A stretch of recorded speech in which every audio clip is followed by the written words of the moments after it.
ہر خاندان میں سے ایک عالم دین لازماً ہونا چاہیے. بالکل. ایک اگر اپنی نسلیں ہم نے بچانی ہیں اور اپنی فیملیز بچانی ہے، اپنی فیملیز اور اپنی نسلوں کو اگر ہم نے تباہی سے بچانا ہے تو ضروری ہے کہ ہر نسل میں سے ہر خاندان میں سے ایک کم از کم ایک عالم دین ضرور ہونا چاہیے.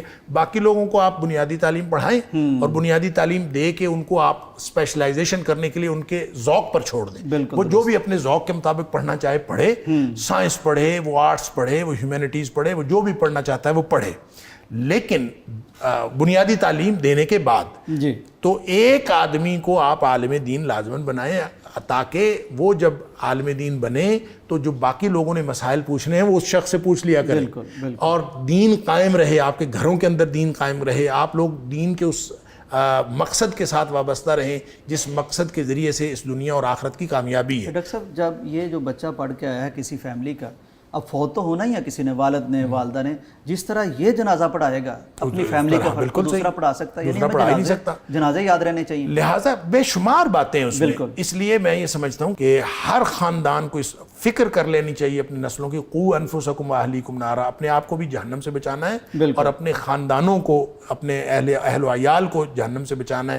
اور اس کے لیے قرآن نے جو اصول دیا ہے، اور نبی پاک صلی اللہ علیہ وسلم نے ایک حدیث ہے مسلم شریف کے اندر کہ نبی پاک صلی اللہ علیہ وسلم غالباً بنو الاحیان یا کسی طرف جا رہے تھے، آپ نے لشکر کشی کا اعلان فرمایا، ہر شخص نکل کھڑا ہو. آپ نے فرمایا نہیں، ہر دو میں سے ایک آدمی نکلے. اللہ اکبر. ہر دو میں سے ایک آدمی نکلے اور دوسرا جو ہے وہ گھر جا کے اس کا انتظام، ایک گھر کا انتظام کرے. ساتھ آپ نے فرمایا کہ جو گھر جا کے دیگر ضروریات پوری کرے گا اس کو بھی جہاد والے جتنا اجر ملے گا. سبحان اللہ.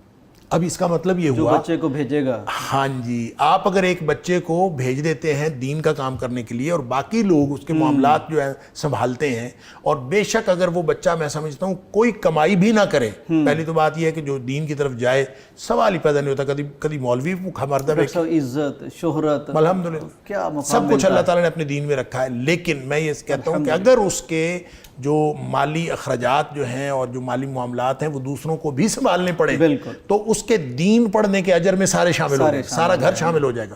لہٰذا ہر گھر کے اندر ایک فرد کو مخصوص کرنا چاہیے، اس کو دین کے لیے وقف کرنا چاہیے. بہترین ذہین آدمی جانا چاہیے، بالکل جو سب سے زیادہ صلاحیتوں والا ہے دین کا معاملہ، تاکہ پورا آپ کا خاندان جو ہے وہ اس دین پر قائم رہے اس ایک فرد کی وجہ سے. اسی طرح جب اگلی نسل آئے پھر اس میں سے ایک عالم دین بنا لیں، پھر اگلی نسل آئے پھر اس میں سے ایک عالم دین بنا لیں. کہ یہ جو مدارس ہیں یہ اللہ کے فضل سے اللہ کے دین کو قائم رکھنے کی فیکٹریاں ہیں، انہی کی وجہ سے دین قائم ہے.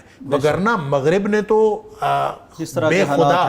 بے خدا علوم اور بے خدا تہذیب دے کے اس نے تو ہمارا کام تمام کر دیا تھا. اور وہ جو اقبال نے کہا تھا کہ دیار مغرب کے رہنے والوں خدا کی بستی دکان نہیں ہے، کھرا جسے تم سمجھ رہے ہو وہ ذرے کا معیار ہوگا، تمہاری تہذیب اپنے خنجر سے آپ ہی خودکشی کرے گی. بالکل بالکل. شاخ نازک پہ جو آشیانہ بنے گا ناپائیدار ہوگا. وہ شاخ نازک یہی ہے کہ آپ ٹیکنالوجی کی ترقی سب کچھ کر لیا لیکن اس میں سے نکلنا کیا ہے؟ آپ نے اگر وحی الہی کے مقاصد کی تکمیل کے لیے آپ وہی پڑھیں گے تو اس کا فائدہ ہوگا. وہی ریاضی، وہی میتھمیٹکس، وہی کیمسٹری، وہ باعث اجر بن جائے گا اگر آپ وحی الہی کے مقاصد کی تکمیل کے لیے کریں گے. یہ جس مدرسے میں گئے ہیں وہ کتنی بڑی این جی او ہے ڈاکٹر صاحب، تعلیم مفت ہے اور وہاں کتابیں مفت ہے، وہاں رہائش مفت ہے، وہاں کھانا مفت ہے. ڈاکٹر صاحب یہ بھی تو معاشرے کی ذمہ داری ہے نا کہ اکوپ کریں ان کو پیسہ. میں یہی کہتا ہوں کہ یہ جو بہت بڑی اللہ تعالیٰ نے یہ فیکٹریاں رکھی ہوئی ہیں، مدارس، جنہوں نے مدارس کو قائم کیا ہے، جنہوں نے مدارس کو چلایا ہے، جو مدارس کے معاونین ہیں، یہ اللہ کے ہاں بہت بڑے اجر کے انشاءاللہ مستحق ہیں. اور ان کو اللہ تعالیٰ نے گویا جس سے اللہ نے اپنے دین کا کام لے لیا وہ شکر کرے کہ اللہ نے مجھے دین کے لیے چن لیا.